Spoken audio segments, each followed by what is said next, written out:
Hello students, welcome you all in Ranjana classes. Class हमारी CDP की है जो P TET, C TET, H TET, REET even सभी TET के लिए हेल्पफुल है। टॉपिक हमारा चल रहा है एरिक एरिक्सन थ्योरी। इसे हम के या सी के से भी लिख सकते हैं। नाम है Erik Erikson theory of psycho social development. इसका पार्ट 2 हम कर रहे हैं। तो फर्स्ट हम देखें क्या है ये stage of psycho social development, और इसे हम क्या लिख सकते हैं, इसे हम कन्फ्लिक्ट या क्राइसिस भी बोल सकते हैं। तो ये जो एरिक्सन ने बोला था कि हर स्टेज में हमें क्या है, कुछ क्राइसिस देखने को, संकट देखने को मिलते हैं। तो साथ ही हमने जो है इसका जो सेकंड वाला हमारा बॉक्स है वहां हमने क्या लिखा है, जो स्पेसिफिक एज पीरियड की बात की है। थर्ड वाले में हमने वर्च्यू की बात की है, फोर्थ में इवेंट है, एंड फिफ्थ में हमारा क्या है, सिग्निफिकेंट रिलेशन यानी महत्वपूर्ण संबंध। तो विशेष जो हम कह सकते हैं आयु काल, वर्च्यू क्या होएगा, गुण, साथ में इस स्टेज में उसके अंदर क्वेश्चन कौन सा पैदा होता है, इवेंट जो होती है घटना, और सिग्निफिकेंट रिलेशन यानी महत्वपूर्ण संबंध। आइए वन बाय वन इनको करते हैं। फर्स्ट हमारे पास स्टेज कौन सी है, ट्रस्ट वर्सेस मिसट्रस्ट। इसे हम कन्फ्लिक्ट भी बोल सकते हैं, क्राइस भी बोल सकते हैं। तो क्या है ये, विश्वास बनाम अविश्वास, यानी इस स्टेज में बच्चे में या तो विश्वास पैदा होगा या अविश्वास। तो इसकी एज कौन सी है, बर्थ टू 1.5 ईयर या इसे 18 मंथ भी बोला जाता है। तो वैसे हम देखें तो शैशव अवस्था इसे कहा जाएगा। स्टेज जो हमारी ये कौन सी है, शैशव अवस्था है, यानी इन्फेंसी पीरियड है, जब बच्चा जो है 2 साल से पहले किस स्टेज में होता है, शैशव अवस्था में होता है। कौन से क्राइसिस को फेस करेगा, या ट्रस्ट को या मिसट्रस्ट को।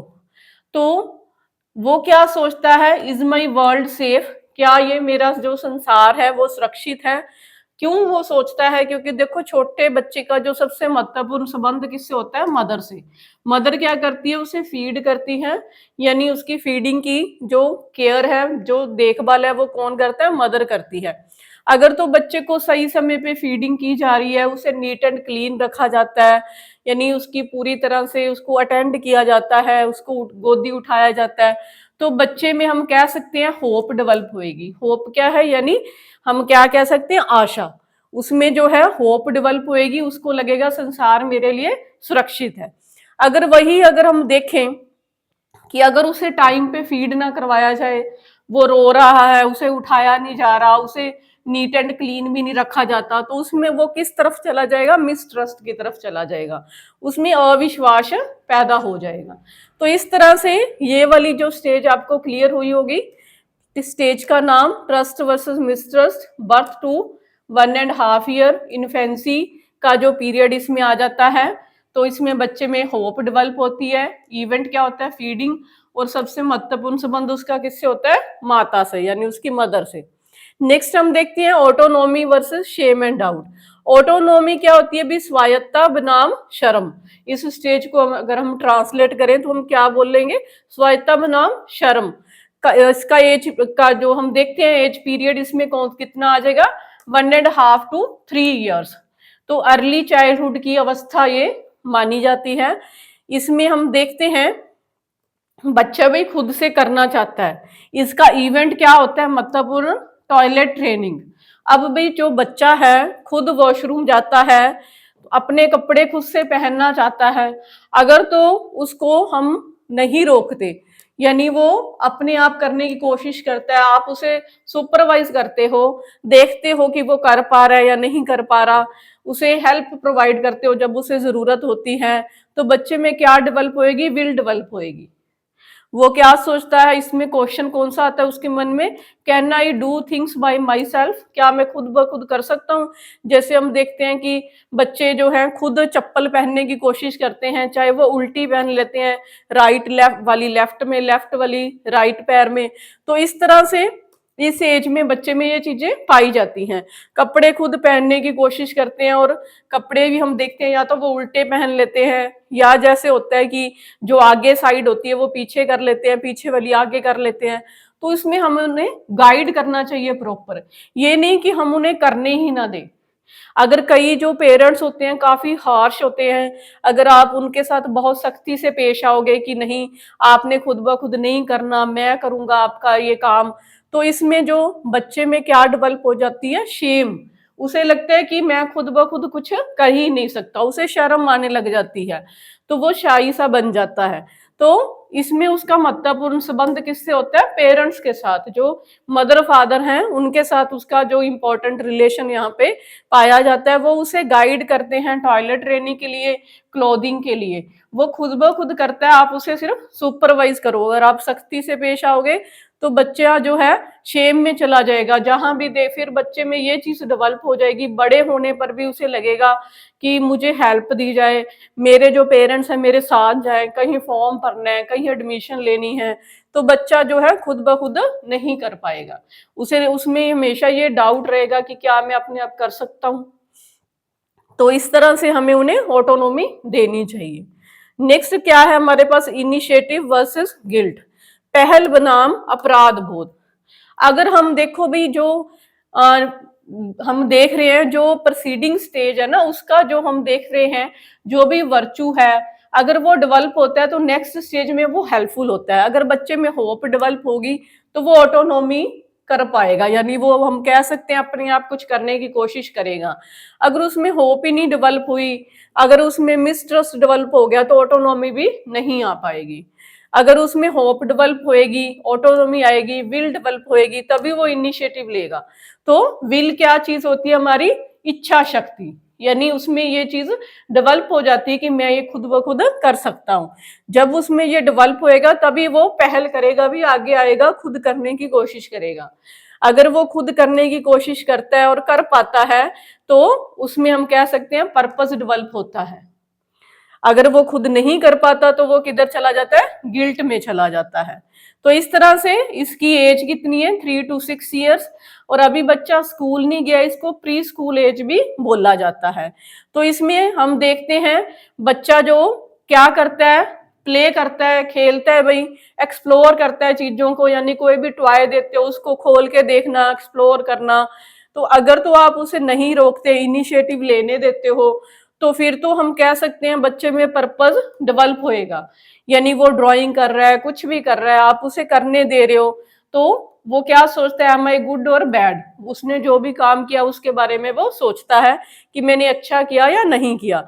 अगर आप उसे करने ही नहीं देते कि आपके हाथ खराब हो जाएंगे, आपने कुछ नहीं करना, तो वो किधर चला जाएगा, गिल्ट में चला जाएगा, अपराध बोध में चला जाएगा कि मैं तो खुद ब खुद कुछ कर ही नहीं सकता। यहाँ पे उसका महत्वपूर्ण संबंध किससे होता है, अभी वो फैमिली के संपर्क में आ जाता है पूरी। हम कह सकते हैं कि फैमिली में ग्रैंड पेरेंट्स है या जो पेटर्नल अंकल आंट है, चाचा चाची, ताया ताई, तो वो पूरी फैमिली के संपर्क में आ जाता है इस स्टेज में।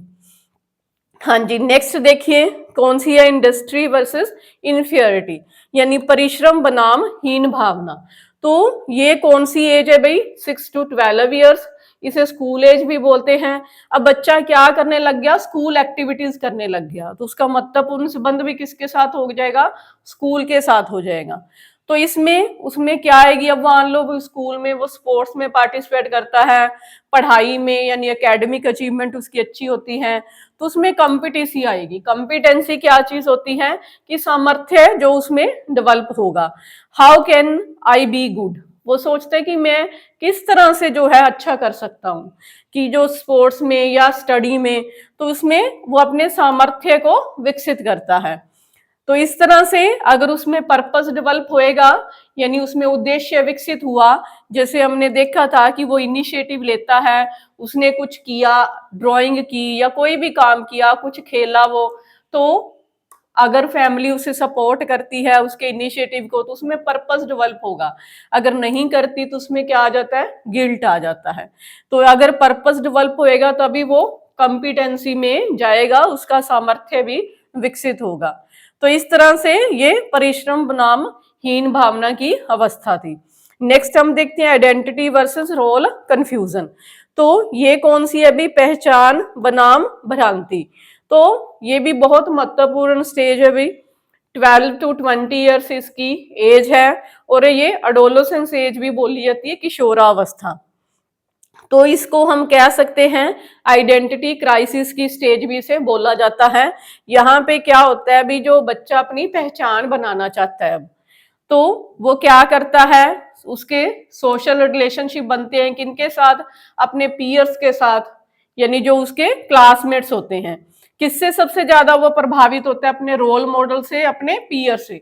तो अडोलोसेंस एज में बच्चा अपना कोई ना कोई रोल मॉडल बना लेता है, वो कोई हीरो हीरोइन भी हो सकती है, या जैसे एपीजे अब्दुल कलाम, इस तरह से कोई भी जो आपके जो रोल मॉडल हो सकते हैं। और आप किससे प्रभावित होते हो, जो आपके पीयर ग्रुप वाले, जो आपके हम कह सकते हैं फ्रेंड सर्कल होता है।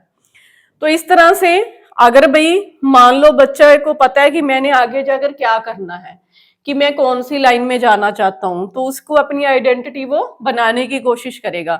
अगर उसे पता ही नहीं मैंने क्या करना है, तो वो कहाँ चला जाता है, रोल कंफ्यूजन में चला जाता है। तो उसके मन में कौन सा क्वेश्चन आता है, हु एम आई, मैं कौन हूं, and where I am going, और मैं कहाँ जा रहा हूं। तो इसमें उसमें क्या डेवलप होती है भी, फिडिलिटी, कर्तव्य परायणता। यहाँ भाई स्पेस कम था, इसलिए मैंने इनको हिंदी में नहीं लिखा है, आप लोग नोट कर लेना। कर्तव्य परायणता। अब उसमें भाई जो हम कह सकते हैं आशा आई, इच्छा शक्ति विकसित हुई, उद्देश्य मिला उसे, उसने उसका सामर्थ्य भी विकसित हुआ, तो वो अब जो है उसमें कर्तव्य परायणता आ जाती है। हम देखते हैं पीयर ग्रुप के प्रति वो बहुत ज्यादा अपने लॉयल हो जाता है भाई, अपने फ्रेंड सर्कल के प्रति अपनी हर जो हम कह सकते हैं जिम्मेदारी को निभाता है, चाहे उसे पता हो कि उसके फ्रेंड्स जो कर रहे हैं वो ठीक नहीं है, फिर भी वो जो उनके प्रति उसे लगता है कि मुझे अपने ग्रुप के प्रति लॉयल रहना है। जैसे हम कह सकते हैं कि कल एग्जाम है और अब बच्चा लाइब्रेरी पढ़ने गया है दोस्तों के साथ, लेकिन दोस्त क्या कहते हैं कि मूवी देखने चलते हैं, तो वो हम कह सकते हैं कि किसके साथ अपना कर्तव्य निभाएगा, अपने फ्रेंड्स के साथ, पीयर्स के साथ, और मूवी देखने चला जाएगा। तो इस स्टेज में बच्चे के अंदर कर्तव्य परायणता जो ग्रुप के प्रति बहुत आ जाती है। नेक्स्ट हम देखते हैं कौन सी स्टेज है अभी, इंटीमेसी वर्सेस आइसोलेशन, आत्मीयता बनाम अलगाव। क्या एज है इसकी, 20 to 45 ईयर्स, अर्ली अडल्टहुड इसे बोला जाता है। यानी हम कह सकते हैं जो बालक अवस्था का प्रारंभिक बालक अवस्था है ये। तो इसमें देखते हैं हम वो क्या करता है, इंटीमेट रिलेशन बनाता है, यानी आत्मिक के संबंध उसके बनते हैं, किसके साथ, फ्रेंड्स के साथ और पार्टनर के साथ। यानी जो भी उसका रिलेशन होता है ना, वो बहुत अच्छी तरह से उसे निभाता है। जैसे इस एज में आमतौर पर शादियां हो जाती हैं, लाइफ पार्टनर के साथ उसका इंटीमेट रिलेशन होता है। अगर तो उसकी मैरिज अच्छी चल रही होती है तो भाई उसमें कौन सा वर्च्यू डेवलप होता है, लव। अगर नहीं चलती तो वो कहाँ चला जाता है, आइसोलेशन में चला जाता है। जैसे हम देखते हैं कि जो डिवोर्स वगैरह हो जाते हैं तो वो कौन सी स्थिति आ जाती है, अलगाव की स्थिति आ जाती है। क्या क्वेश्चन उसके मन में आता है, am I loved and wanted, कि मतलब मुझे भी प्यार किया जा रहा है, मेरी जरूरत है। तो वो सारी चीजें, क्या मैं जरूरी हूँ, मतलब वो अपने पार्टनर के प्रति ये सारी चीजें सोचता है कि वो मैं उसके लिए जरूरी हूँ, महत्वपूर्ण हूँ। तो ये सारे क्वेश्चन उसके मन में आते हैं। कौन सी स्टेज में, इंटीमेसी वर्सेस आइसोलेशन में। नेक्स्ट हमारे पास कौन सी स्टेज है भी, जेनरेटिविटी वर्सेस स्टैग्नेशन, जन्नात्मकता बनाम स्थिरता। तो इस स्टेज में हम देखें भाई, इसकी एज कितनी है, 45 to 65 ईयर्स, मिडल अडल्टहुड से बोला जाता है, माध्यमिक बालक अवस्था। इसमें हम देखें तो क्या करता है भाई, जो पर्सन होता है अब उसने अपने बच्चों की भाई शादियां वगैरह करनी होती हैं, तो वो क्या करता है, जो भी वो काम कर रहा है, जहां भी मतलब जिस भी ऑक्यूपेशन में वो है, या जो भी उसके बच्चे हैं, तो वो हम कह सकते हैं ये इवेंट वो निभा रहा होता है, अपना वर्क कर रहा होता है, अपना पेरेंटहुड यानी जो माता पिता का जो रोल है वो निभा रहा होता है। तो इसमें उसका जो महत्वपूर्ण संबंध होता है, एक तो घर से होता है, एक जो वहां जो वो काम कर रहा होता है वहां पर उसका जो अपने वर्कमेट्स के साथ रिलेशन होता है। तो यहाँ पे भाई वो अपने बच्चों की क्या करता है, केयर करता है, उनकी देखभाल वो अच्छी तरह से कर पा रहा है, तो उसके अंदर क्या चीज आ जाती है, केयर आ जाती है। साथ के साथ भाई वो जो हम कह सकते हैं आने वाली जनरेशन के लिए भी जो महत्वपूर्ण काम करता है, सोसाइटी में भी अपना महत्वपूर्ण रोल निभाता है। जैसे कोई क्लब का मेंबर बन जाना, जैसे हम कह सकते हैं कि आफ्टर 60 जो रिटायरमेंट हो जाती है, उसके बाद आप समाज के लिए कुछ करते हो, कोई क्लब ज्वाइन कर लेते हो, जैसे रोटरी क्लब वगैरह। तो इस तरह से क्या होता है, फिर आप जो कोई ना कोई प्रोडक्टिव रोल जो सोसाइटी के लिए भी प्ले करते हो। जब आप वो चीजें कर पाते हो तो आप में केयर आती है, आप सोचते हो will I provide something of real value, क्या मतलब मैंने वास्तविक कोई अच्छा काम किया जो मूल्यवान है। तो वो मतलब कोई भी मूल्यवान जो काम है वो मैं कर पाया, वास्तविक काम में मेरे से किया गया, मैं कर सका हूं क्या, ये नहीं कर सका। अगर तो कर सका है वो, तो उसमें केयर का जो वर्चू डेवलप होता है। अगर वो नहीं कर पाया है तो वो कहाँ चला जाता है, स्टेग्नेशन में। यानी हम देखते हैं कई लोग जो मैरिज ही नहीं करते, यानी वो पेरेंटहुड में ही नहीं जाते, तो वो अपने तक ही सीमित रह जाते हैं, तो वो किस में आएंगे, स्टेग्नेशन में आ जाएंगे। उन्होंने फैमिली के लिए, सोसाइटी के लिए भी कुछ नहीं किया, वो सिर्फ खुद तक ही सीमित रहते हैं। हाँ जी, नेक्स्ट देखिए क्या है हमारे पास, ईगो इंटेग्रिटी वर्सेस डेस्पेयर, संपूर्णता बनाम निराशा। इसकी एज क्या है हमारे पास, 65 ईयर ओनवर्ड्स। 65 ईयर्स से लेकर जब तक हम जो हम कह सकते हैं किसी पर्सन की डेथ नहीं हो जाती, वो इसी स्टेज में रहेगा। इसे क्या बोलते हैं, लेटर अडल्टहुड बोला जाता है।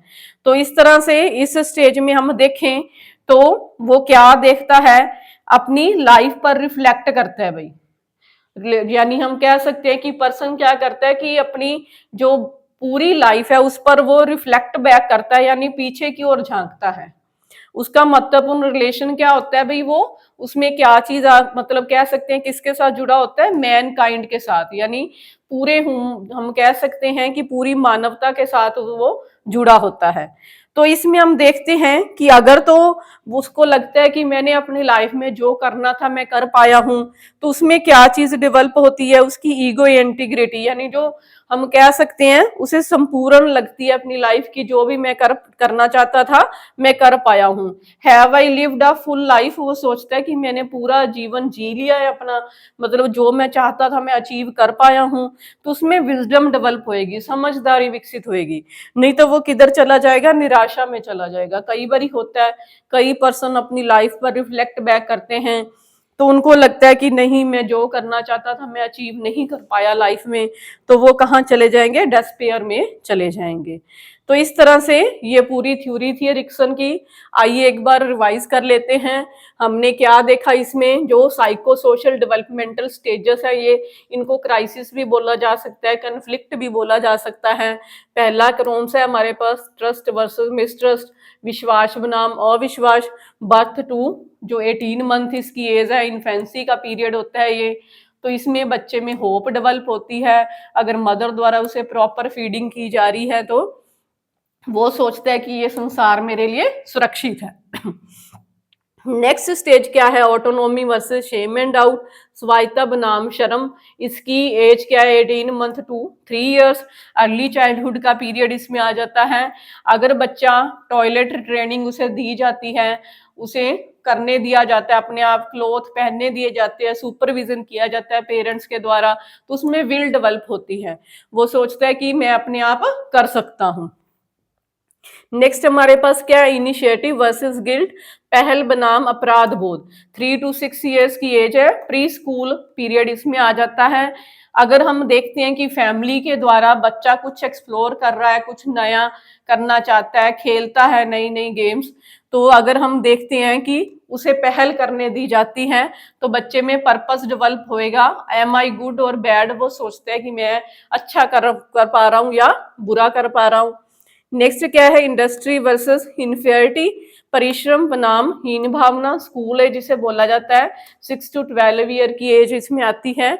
तो यहाँ पर बच्चा स्कूल में चला जाता है, स्कूल की एक्टिविटीज में इन्वॉल्व हो जाता है, स्टडी में, स्पोर्ट्स में।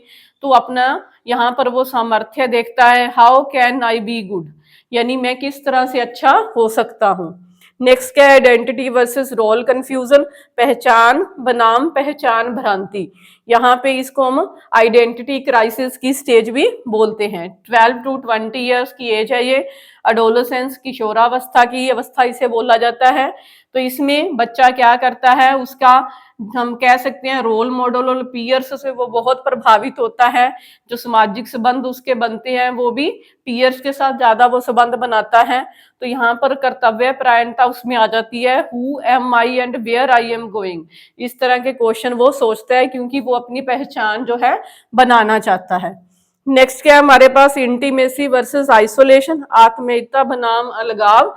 20 to 45 ईयर की एज है, अर्ली अडल्टहुड का पीरियड है ये तो इसमें हम देखते हैं कि बच्चा क्या करता है। बच्चा ने यहाँ पर तो हम क्या बोलेंगे उसे, हम उसे अडल्ट बोलेंगे। तो वो क्या करता है, इंटीमेट रिलेशन बनाता है फ्रेंड्स के साथ या पार्टनर के साथ, उसके बहुत जो घनिष्ठ संबंध बन जाते हैं।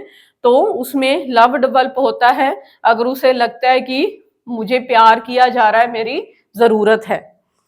नेक्स्ट क्या है, जेनरेटिविटी वर्सेस स्टैग्नेशन, जननात्मकता बनाम स्थिरता। 45 to 65 ईयर की एज है, मिडिल अडल्टहुड का पीरियड इसमें आ जाता है।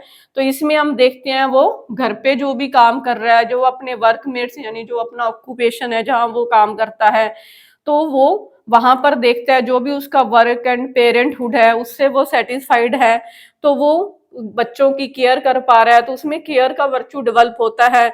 Will I provide something of real value, वो सोसाइटी के लिए भी अच्छा कुछ करता है। तो इस तरह से केयर का वर्चू उसके अंदर डेवलप होगा अगर उसमें जनरेटिविटी है। अगर नहीं कर पाया तो कहाँ चला जाता है, स्टेग्नेशन में चला जाता है, स्थिरता आ जाती है लाइफ में। नेक्स्ट क्या है, ईगो इंटेग्रिटी वर्सेस डेस्पेयर, संपूर्णता बनाम निराशा। कौन सी एज इसमें आ जाती है, 65 ईयर से लेकर जब तक डेथ नहीं हो जाती, पर्सन इसी स्टेज में रहता है। लेटर अडल्टहुड की ये स्टेज है, इसमें वो अपनी लाइफ पर रिफ्लेक्ट बैक करता है। तो रिलेशन उसका पूरी मैनकाइंड के साथ होता है, पूरे ह्यूमन बींग्स के साथ होता है। तो वो क्या सोचते हैं, have I lived a full life, वो अपनी लाइफ को पीछे की ओर झांकता है, देखता है कि मैंने संपूर्ण जिंदगी जी ली है अपनी लाइफ से। अगर वो सेटिस्फाइड होता है तो विजडम डेवलप होएगी, समझदारी विकसित होती है, नहीं तो कहाँ चला जाता है, निराशा में चला जाता है। आई होप आपको ये जो थ्योरी है क्लियर हुई होगी। तो आप लोग रंजना क्लासेस को लाइक करिए, शेयर करिए, सब्सक्राइब करिए और कमेंट भी करिए ये थ्योरी आपको कैसी लगी। Thank you students.